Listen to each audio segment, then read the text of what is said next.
Isso. Pronto.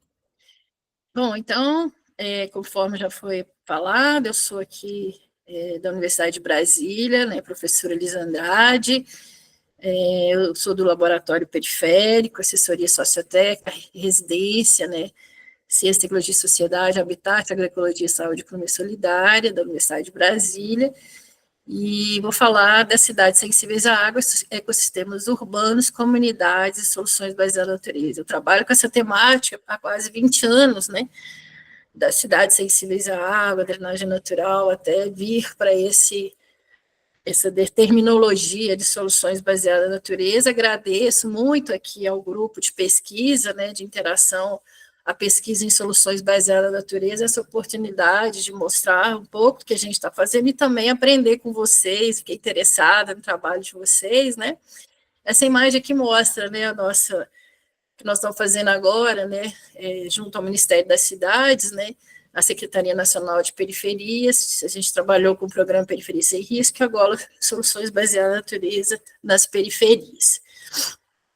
Então, no nosso laboratório, a gente tem essa vocação de trabalhar com assessoria sociotécnica na produção do habitat no campo, na cidade, ecossistemas urbanos e rurais. Então, é uma pesquisação, a gente trabalha muito assessoria, linguagem, as demandas, né, por regularização fundiária, planos comunitários, urbanismo participativo, sensível à água, comunidades tradicionais, camponesas, quilombolas, indígenas, periferias, né, ocupações culturais. Então, uma diversidade muito grande da assistência técnica, né, em habitação e interesse social. Participamos de audiências públicas, né, junto com a Defensoria Pública, a gente atua nos territórios, e unindo sempre a pós-graduação e a graduação.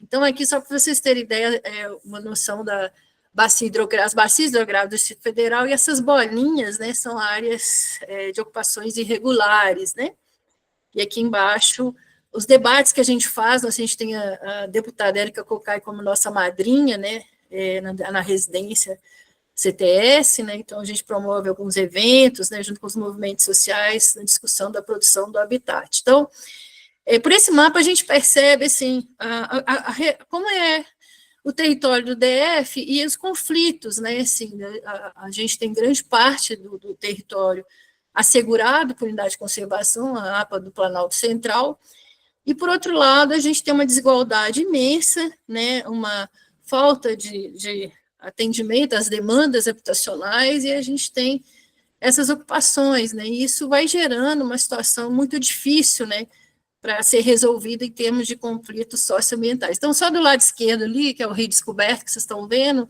é onde se localiza o sol nascente, que a gente vai falar mais tarde, mas a gente trabalha em várias regiões, né? Na época da pandemia, a gente fez um trabalho, porque já trabalhava com as ocupações, né, tanto rurais quanto urbanas, de meio que alertar, né, o governo federal sobre a falta de acesso à água e saneamento. Eu sou do ONDAS, né, do Observatório Nacional, a luta pelo direito à água e saneamento, né, como que a falta, né, de atendimento, né, ao saneamento, aqui são as redes da CAESB, e as bolinhas são onde a água não chega, e a falta também do tratamento, né, do esgoto, enfim, né, então aqui é a região de Santa Luzia, que a gente trabalhou lá muitos anos, evitando a remoção, né, bem perto aqui da região central de Brasília. E aí, o nosso grupo, né, tem feito pesquisas, esse mapa foi até a Sofia que fez no mestrado, mostrando, né, essas áreas mais vulneráveis, né, socialmente, como questão da vulnerabilidade às áreas de risco, né.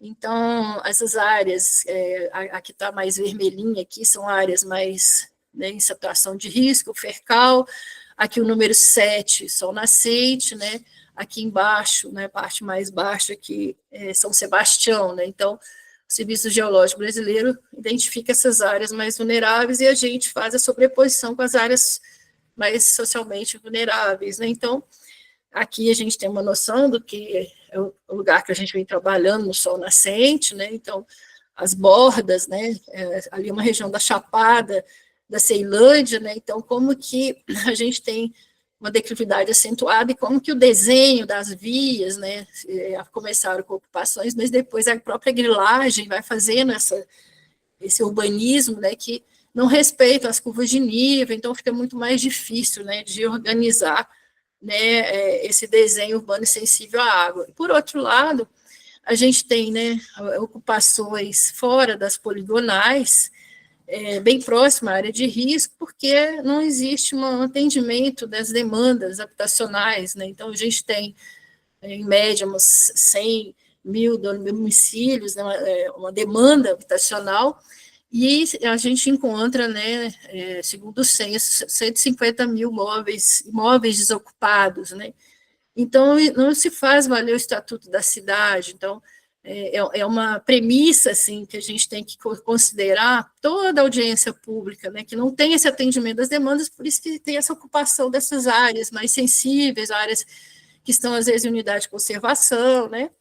E outra questão que eu venho debatendo há muitos anos é a drenagem equivocada, né. A minha tese de doutorado de 2014 sobre cidades sensíveis à água já condenava essa drenagem que é feita no Brasil de grandes, né, obras, e aqui no caso do Sol Nascente, né, você percebe as galerias muito, muito grandes, muito, né, com diâmetros enormes, passa um fusca dentro dessas galerias, né, e que não atende, né, na época da chuva, né, então a nossa equipe, né, fez simulações hidrológicas, a professora Maria Elisa, que acho que já deve ter apresentado aqui, o professor, né, Moretti, a Sofia do mestrado, eles conseguiram simular muitas questões em relação às simulações hidrológicas. Então, uma chuva de 4 milímetros já causa problemas no Sol Nascente. Então, você tem um desenho equivocado, né, em relação às curvas de níveis e às soluções de drenagem e também aqui das bacias de contenção, né, umas bacias que rasgam a paisagem, viram depósito de lixo e também gera risco para a população, já teve morte dessas bacias, né. Aqui algumas imagens ainda, né, as bocas de lobo, né, que a gente vê, né, outro dia o Sérgio Poplão, nosso companheiro da Permacultura, estava mostrando, nós temos 2 andares, às vezes em lugares tem 2 andares de galerias, né, de drenagem, né, assim. E aí é sempre isso, né, depois da chuva, né, aí às vezes tem um comitê de crise, né, aqui foi feito o mapeamento das bacias, né, que elas tinham a finalidade de conter as águas que iam para os córregos, mas viraram simplesmente buracos na paisagem, né, então, que gera mais impacto, né? Então, essas obras, elas geram mais impactos ainda na situação da população. E a gente vem debatendo, né, essa questão da cidade desigual, do racismo ambiental, né, das bacias de contenção, como elas são tratadas, né, na periferia e como elas são tratadas no plano piloto. Essa aqui é em frente do Yacht Club, que virou um parque, né, mesmo assim não é um parque muito usado, né, um grande desperdício de dinheiro, né, em grandes obras, e a gente tem um tratamento muito diferenciado. Então, esse trabalho aqui, para vocês terem ideia, acho que foi de 2018, do Felipe, né, que hoje está na Secretaria de Desenvolvimento Urbano e Habitação. O TCC dele foi uma forma de denunciar essas bacias e propor, na época a gente nem falava tão soluções baseadas na natureza, mas é isso, né, já propor uma intervenção para virar um parque, né, mas é como que a gente vem denunciando isso em audiências públicas, né, desde 2018, né.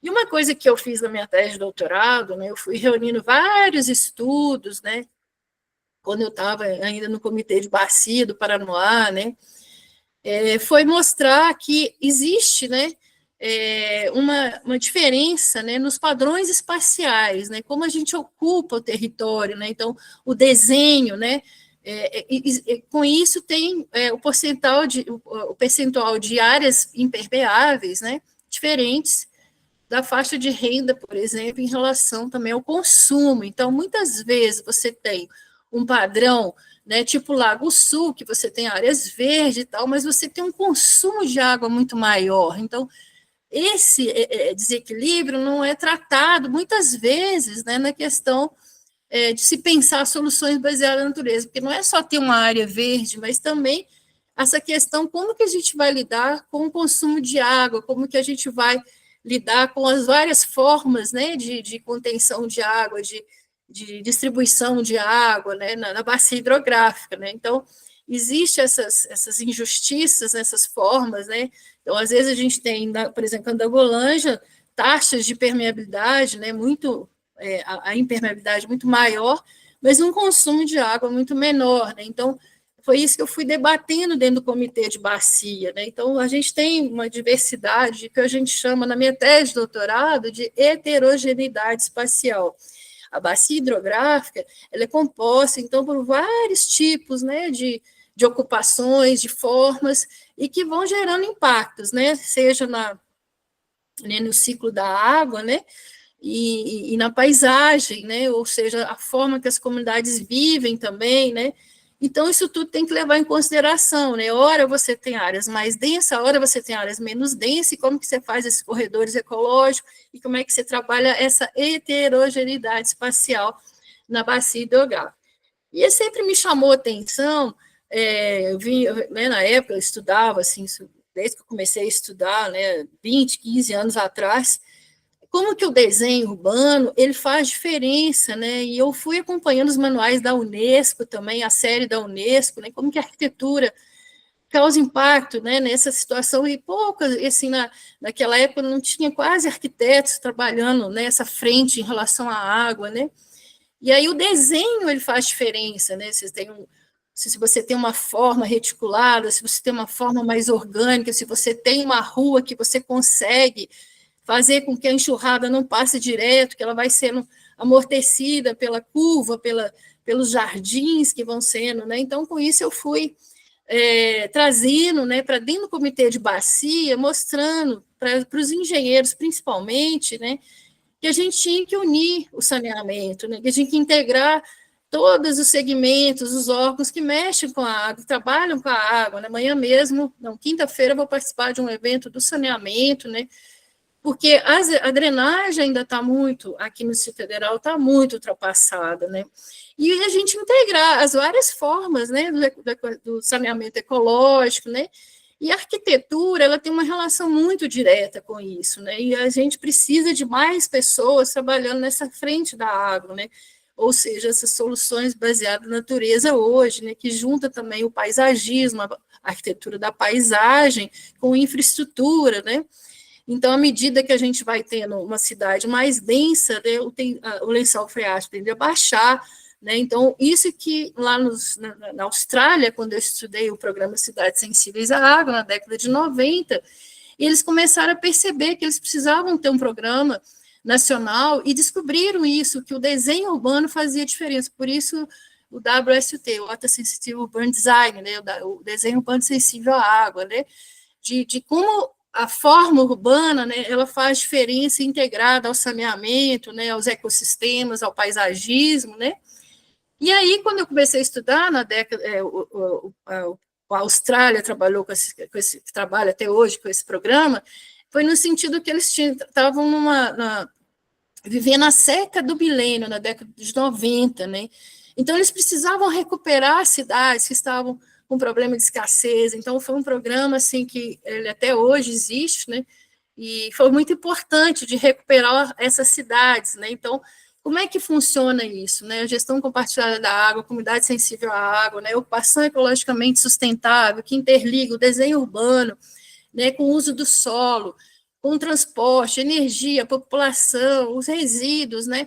E o desenho urbano faz essa ponte, né? Com as águas sensíveis, né, desde as águas servidas, a água potável, né, a água da chuva, né, abordagem distribuída, não mais aquela única entrada, única saída de água, né, enfim, água canalizada. Então, isso vai, né, trazendo também insumos para a gente pensar nas pequenas unidades hidrográficas, né, não só as grandes bacias hidrográficas, mas as pequenas unidades hidrográficas, onde a gente vai perceber as formas de ocupação, né, esses ecossistemas urbanos, né, a relação cidade-campo aqui do Distrito Federal, a gente tem muita oportunidade de integrar a cidade e o campo pelo quadradinho, né, ser um território menor em relação aos estados do Brasil, né, ser o Distrito Federal, e como a gente está distante ainda, né, de integrar a cidade, o campo, né, o reuso de água, para que, né, a gente, com essa situação de escassez, né, que a gente tem pela frente, a gente tem aqui no Planalto Central, né, uma perspectiva de redução de 40% da disponibilidade hídrica, né? Então, a gente vai precisar de pensar nessas alternativas, né? E essa questão da fome, né, de ter a água como um elemento, né, se a gente for pensar em agricultura urbana, periurbana, agrofloresta, como que a água é um elemento essencial, né? E os incas, né, quando eu fiz a minha tese de doutorado, eu estudei muito como que eles sobreviveram em situações, né, em situação de escassez em áreas que não tinha água, né, e como é que eles armazenavam essa água, como é que ela era distribuída, né, então, como que os incas pensavam na relação cidade-campo, eles pensavam nessa pegada ecológica, né, quanto que uma pessoa precisa para sobreviver, em termos de alimento, né, em termos de abrigo, né, em termos de saneamento, né, então como que as pessoas poderiam sobreviver, e aí a gente percebe um sistema totalmente integrado. Então, essa visão transdisciplinar é que me chamou a atenção de como que a gente precisa integrar, né, esses espaços, né, então unir a ecologia ao desenho urbano, né, e esses padrões espaciais. Então, eu fui aprofundando muito sobre os padrões espaciais, né, essa heterogeneidade espacial, os fluxos de água, a resiliência e o contexto social. Então, a gente não consegue fazer nada sem pensar nesse contexto social, sem trazer as pessoas para a linha de frente, né? E aí, os ecossistemas urbanos, que eu comecei a estudar na nova ecologia da cidade, né, do Instituto Carey, trouxe como diferencial da ecologia o ambiente construído. Então, isso para mim foi uma novidade na época, além dos componentes biológicos, físicos, sociais, a gente pensar na forma urbana, no ambiente construído, como ele faz diferença, que são os padrões espaciais. Então, a gente vem trabalhando muito nessa visão, né, de trazer as comunidades, pensar essa heterogeneidade espacial, de pensar essas formas de vida, pensar esse desenho social urbano transdisciplinar, transescalar, né, que como a gente vai integrar essas soluções, esse modo de vida das populações das periferias, né? E aí, na minha tese de doutorado, eu faço esse balanço, né? Como são as cidades mais densas, a cidade como habitat, a cidade como processo, né? E como são as cidades que são parte do mundo natural. Então, como que elas se integram, né? Então, tem muito a ver com, hoje, as soluções baseadas na natureza, na eco-urbanismo ecológico, né? Enfim. E a água, para mim, sempre foi esse elemento de... Eu fiz Tai Chi Chuan durante 8 anos, né? Então eu tinha muito essa visão da água como esse elemento transdisciplinar, né? Os fluxos de água, que eles vencem as barreiras, que a água é o elemento que ultrapassa as barreiras, as fronteiras, que a água poderia ser esse elemento de ligação entre as áreas do conhecimento, né? Todo mundo precisa de água para sobreviver, os ecossistemas, né? As comunidades, né?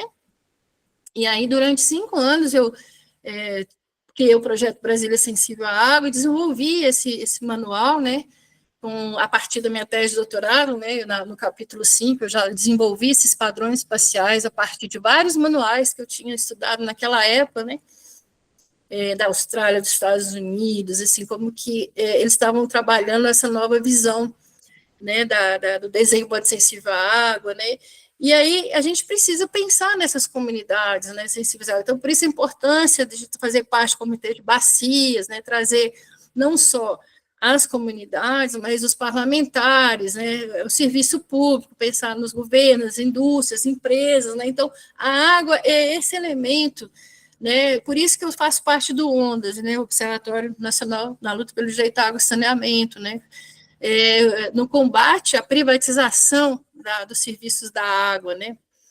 E aí a gente tem aí, né, uma série, na minha tese de doutorado vocês podem ver, mas eu vou passar para vocês esse artigo, a gente publicou isso em 2016, né, Desenhando com a Água, Padrões Espaciais e Técnicas de Infraestrutura Ecológica. Então, eu fui estudando como é que a gente podia integrar isso, né, pensando na comunidade e pensando na paisagem, né, lembrando a estrutura hierárquica da ecologia, do Odum, né? Então, se a gente tem, né, o nível do ecossistema, eu tenho que pensar num nível acima, que é o nível da bacia hidrográfica, o nível da paisagem, tem que pensar no nível abaixo, o nível da comunidade, né, até chegar na população. Então, o desenho urbano, a forma urbana, né, que eu fui entendendo as cidades mais verdes, então, eu fui buscar na história, né, como é que eram os autores que pensavam cidades mais verdes, né? Então, toda a história da arquitetura da paisagem, por exemplo, né? E aquela parte pensada mais na dimensão sociológica, né? Das cidades mais densas, mais cidades para pessoas, como Jane Jacobs pensava, né? Young Gill, enfim, Bill Hiller, Christopher Alexander, né?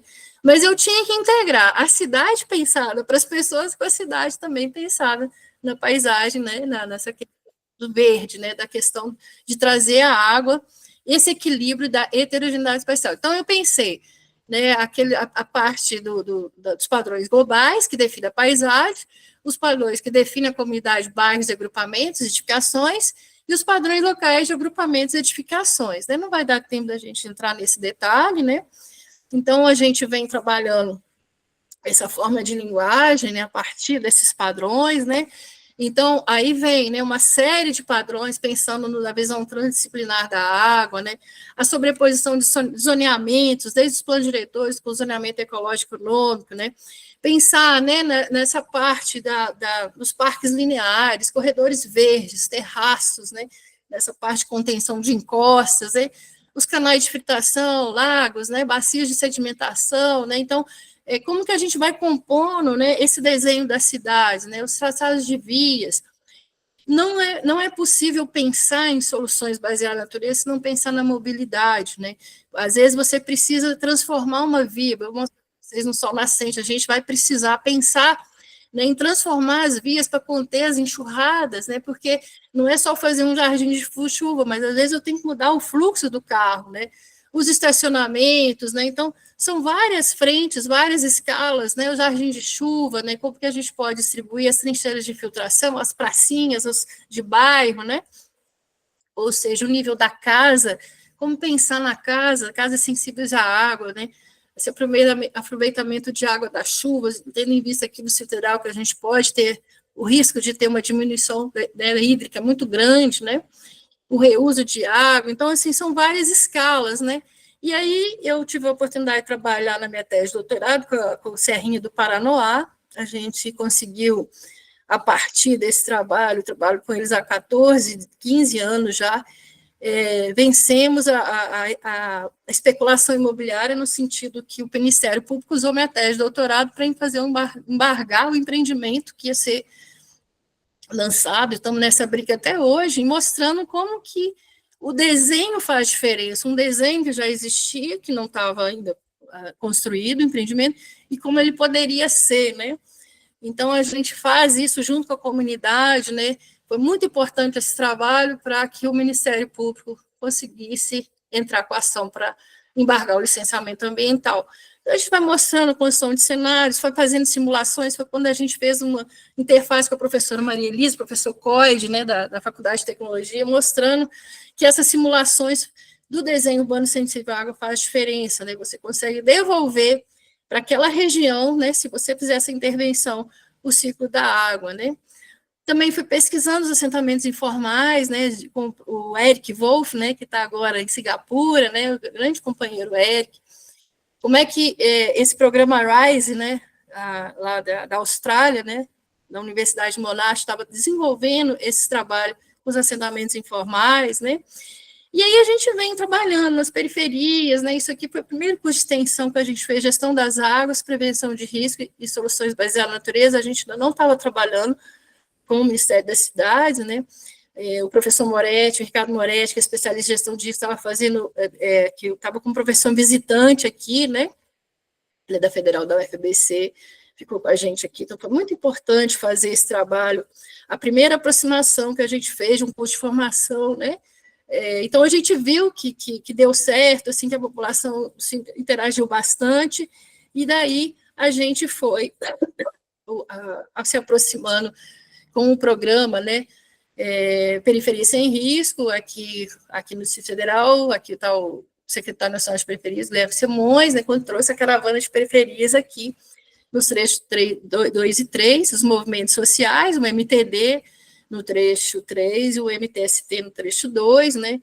Então, começamos a fazer esse trabalho de aplicação de soluções baseadas na natureza na periferia, né? Com esse entendimento né, de que as periferias precisavam também ter essa aplicação, né, de como seria, para não haver uma gentrificação do espaço, como que poderia ser de baixo para cima, né, essa aplicação, né, das soluções baseadas na natureza, né, que propicie, né, benefícios ambientais, sociais e econômicos para construir resiliência, né. Então, são imagens aqui da Secretaria Nacional de Periferias, e eu fiz parte do GT, que fez esse catálogo, né. Foi muito bom, a gente fez durante quase um ano, né, esse grupo de trabalho sobre soluções baseadas em periferias. Então, foi muito bacana, assim, participar com gente do Brasil todo, né, movimentos sociais, como que a gente poderia ajudar a contribuir nisso, né. E aí a gente vem trabalhando nessas escalas, conforme eu mostrei, né, unindo também a gestão de risco, né, então as soluções baseadas na natureza, como a adaptação climática, né, então a gente vai, e também vendo que as soluções baseadas na natureza, né, que eu tinha um pouco de implicância com esse termo, porque quando as soluções baseadas na natureza entrou no Brasil, foi pelo Fórum Mundial da Água, e a gente estava sediando aqui na Universidade de Brasília o Fórum Mundial Alternativo da Água, o FAMA, né, em 2018. Então, a gente lutando contra o Fórum das Corporações que querem privatizar a água, né, o saneamento, e as soluções baseadas na natureza trazida pela Unesco, a ONU, entrou no Fórum das Corporações. Então, eu tive assim, um baque muito grande, até aceitar que a gente podia lutar pela essa terminologia, que ela fosse mais focada, né, na justiça social, enfim, então trazer as lideranças das comunidades, né, então isso foi tratado nessa conferência internacional, né, do ano passado, então soluções co-desenhadas com as comunidades, né, complexidade como força motriz da resiliência, novas formas de governança ecológica, né, reposicionar a economia dentro dos limites da natureza, financiar os serviços da regeneração, que é o que o governo federal está fazendo com esse programa, né, a saúde, pensar na saúde, né, em relação aos determinantes sociais da saúde, né, que a Fiocruz trabalha muito isso, né, essa reconexão emocional e ética com a natureza, a gente percebe, trabalhando nas periferias, como que eles têm uma relação nos quintais, né, com as hortas, né, com formas, né, de trabalhar, né, enfim, essa conexão com a natureza. E aí, agora eu vou passar rápido, que são as assessorias, assim, que a gente tem trabalhado, né, no nível, tanto do laboratório periférico, como na residência, né, a gente trabalha muito isso, de criar métodos, processos, técnicas, pedagogias, né, então, eu acredito, assim, que o papel da universidade, às vezes, a gente não consegue construir grandes coisas, né, a gente ser uma instituição de ensino, que a gente é diferente de OSCs, diferente de assessores, às vezes, que estão ali para fazer a construção junto, né, a gente é muito no sentido de trabalhar muito essas metodologias, esses processos, algumas técnicas, alguma aplicação, né, e a gente observa muito que a gente, ao estar nos territórios, a gente tem que observar essas práticas de resistência, né, configuração de novas tipologias, enfim, né, e a gente trabalha muito, desde a minha tese de doutorado, essa linguagem, né, como é que a gente trabalha, né, como diz Paulo Freire, né, a leitura do mundo precede a leitura da palavra, então, como é que a gente pode dialogar, né, desde o problema e a solução, né, que é a forma como Christophe Alexander trabalhou essa metodologia que a gente utiliza bastante, né, que eu desenvolvi na minha tese de doutorado. Se a gente tem um problema, qual é a solução? As pessoas dos territórios, elas já sabem do problema e a solução que elas adotam, então, essa terminologia nos ajuda, né, então a gente desenvolveu essa metodologia, a gente foi certificado pela Fundação Banco do Brasil como tecnologia social, então a gente trabalha desde as análises, né, das dimensões da sustentabilidade, a gente transforma os códigos técnicos na linguagem, né, faz essas oficinas e práticas, e faz trabalhos de construção de cenário, propostas alternativas. A gente deve ter mais de 50 trabalhos hoje, trabalhos finais de graduação, que utilizaram a metodologia com várias comunidades em todas as esferas, rural, urbano, das comunidades tradicionais, e a gente conseguiu com isso que, né, com essa metodologia, que os estudantes interagissem com as comunidades, e isso gera inovação, gerou muitos prêmios, né, E daí a gente vem com um plano comunitário, então a equipe é muito grande, né? Então a gente tem desde a nossa equipe aqui da universidade, mas também equipe, né, de pessoas que já trabalham no território, pessoas que têm OSCs, que já estão no território, movimentos sociais, né? Então a gente uniu, né, nesse trabalho do Plano Comunitário de Redução de Risco, né, os saberes, tanto da universidade, os saberes populares, né, e vários agentes, né, territoriais, né, então, tivemos apoio também do deputado Max Maciel, né, muito importante, no final levamos a uma audiência pública, né, então, esse conjunto de atores propiciou a gente fazer esse plano comunitário, então, a gente tem esse sistema de informações que a gente teve que levantar, o que a gente tinha sobre o lugar, né? Então, a parte mais técnica, mais, né, de simulação hidrológica, né? Então, a gente vai pensando o que tem, quais são os problemas, né, a montante, né, ou seja, né, o que está acontecendo, né, a mobilização, a leitura territorial, a análise a microescala, o que as pessoas estão fazendo no lugar da rua, da casa, né, para entender a bacia hidrográfica, e chega no plano comunitário e também no plano de contingência, né? Então, não vai dar tempo de eu explicar com muito detalhe. O Sol Nascente está aqui à esquerda, né? Como eu falei no início, a pequena bacia hidrográfica aqui do Rio Melchior, né? E aí a gente percebe como é uma área íngreme, né? Uma declividade acentuada. Então, aqui a vegetação que foi reduzida, né? Até chegar nesse momento. Aqui é o tobogã de água que eu falei, né? O desenho, né? Ele rasga totalmente a paisagem, vira uma área de enxurrada muito forte, e as bordas a gente percebe que, né, as erosões, as ossorocas, né? Então, a gente vem fazendo as simulações hidrológicas, a equipe, né, composta pela professora Maria Elisa, Márcia, Sofia, né, foram vendo também as áreas onde tem mais propensão a enxurradas e alagamentos, são as áreas mais escuras, tem mais propensão, né? Então, como que a gente vai conciliar com as áreas que estão fora da poligonal de regularização? Então, a gente também faz um trabalho na disciplina de projeto de urbanismo, em como a gente pode ajudar as populações que estão fora das poligonais e não ter uma situação de risco, né? Então, a gente vai fazendo esse trabalho também de desenho urbano aqui, a nossa equipe, né? As áreas, o Serviço Geológico Brasileiro mapeou 12 áreas de risco, a população mapeou mais de 60 áreas de risco, né? E aí aqui tem, né, todo o trabalho que foi feito, as oficinas, né? Então, desde o mapeamento afetivo, mapeamento de risco, mapeamento de padrões de soluções baseadas na natureza, as oficinas de tática urbana, de fincar o pé, de ver o que a comunidade pode fazer como solução imediata, né?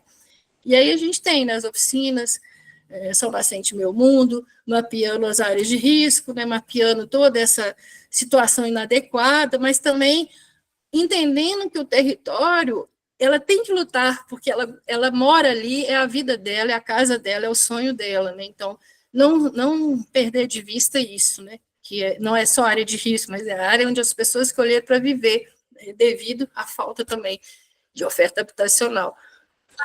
Então, foi feito todo esse trabalho de risco, e aí a Sofia, no mestrado, pegou as simulações hidrológicas e fez o cruzamento com o mapeamento da população.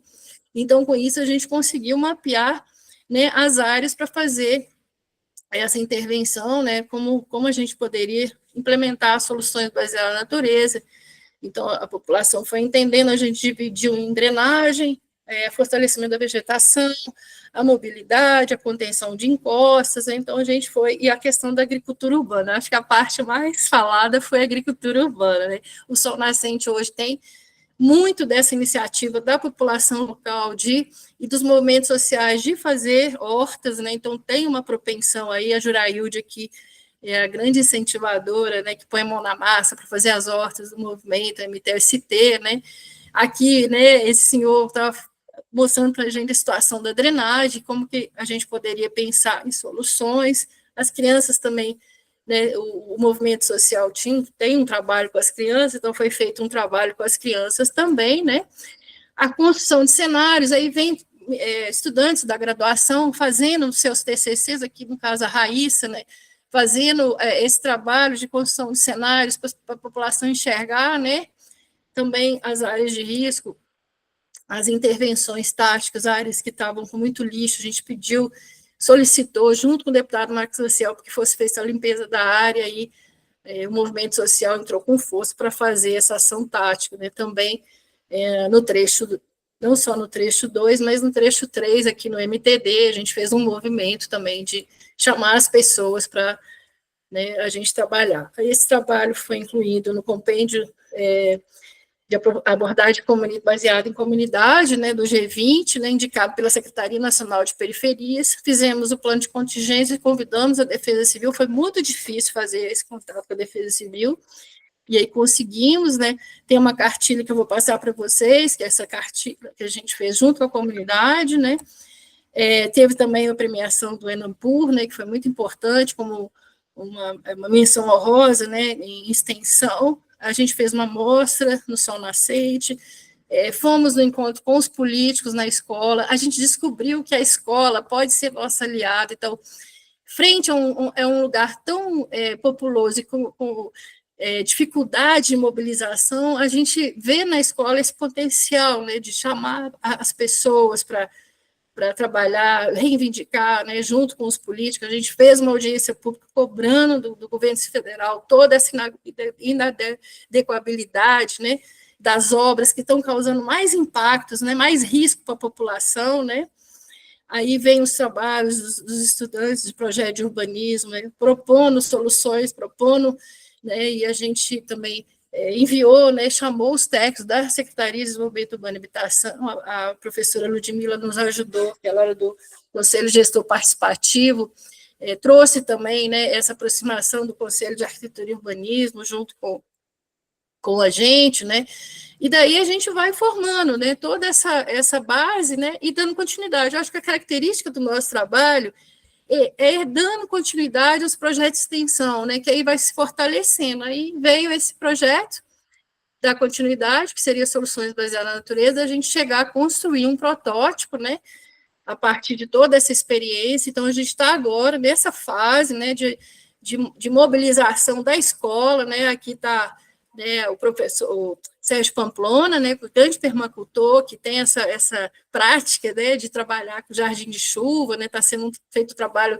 de aproximação, de integração com a Serrinha do Paranoá, com a Oca do Sol, a Ludmila, que está fazendo pós-doutorado comigo, que é do coletivo Panam, do CAL, né, então a gente vai juntando forças, né, para fazer esse trabalho de formação, né, no curso de formação de agentes comunitários, que eu acho que hoje tem pessoas aqui que estão, né, no curso de formação do CAL e a ATIS, que a gente uniu, né, tanto os profissionais de arquitetura e urbanismo, como também os agentes comunitários. Então, está muito interessante essa troca de experiência nesses projetos de extensão, né, patrocinado pelo Ministério das Cidades, mas também com a FAP-DF, né, que é o Fundo de Apoio à Ciência, né, do Distrito Federal. Então, aqui está a nossa equipe, o que estamos fazendo, né, então, desde essa introdução, as soluções baseadas na natureza, estudo dos componentes, o detalhamento das ações, né, que vai ser a próxima, para execução, preparação do protótipo. Então, aqui tem algumas possibilidades, né, então, é uma região bastante árida, então, a gente está vendo essa possibilidade de fazer essa intervenção aqui, né, com pouco recurso, né, escolher algum trecho em frente à escola. Então, a gente ganhou a parceria da escola com a diretora. Então, a diferença que faz você ter uma diretora que é parceira, né? Ela estava na fase de pintar o muro, então ela adotou essa ideia de trazer soluções baseadas na natureza, nas periferias. Então, escolas são espaços agregadores. Aqui, quando a gente lançou um concurso de ideia para as crianças, né, a gente está fazendo um trabalho para ver se mobiliza, né, as crianças e os pais, né, e a gente fez uma cartilha, né, baseada nesses padrões que eu mostrei para vocês, né, soluções baseadas na natureza para colorir, cortar e colar, né, então a gente fez essa aqui numa festa junina, as crianças colaram aqui as soluções, né, foi muito interessante, né, então estamos nessa fase desse concurso, já estou terminando, tá, gente? E aí, essa possibilidade de intervenção em frente à escola, para ver se a escola, né, com as crianças, os pais das crianças, os professores, os agentes comunitários, a gente consiga fortalecer a comunidade para enfrentar o governo que está causando mais impactos com as ações que estão sendo feitas né, no Distrito Federal. Então, aqui estou finalizando, né, o que a gente está fazendo agora, e aqui, né, uma imagem que eu acho bastante significativa, assim, das crianças sonharem, né, com uma cidade melhor.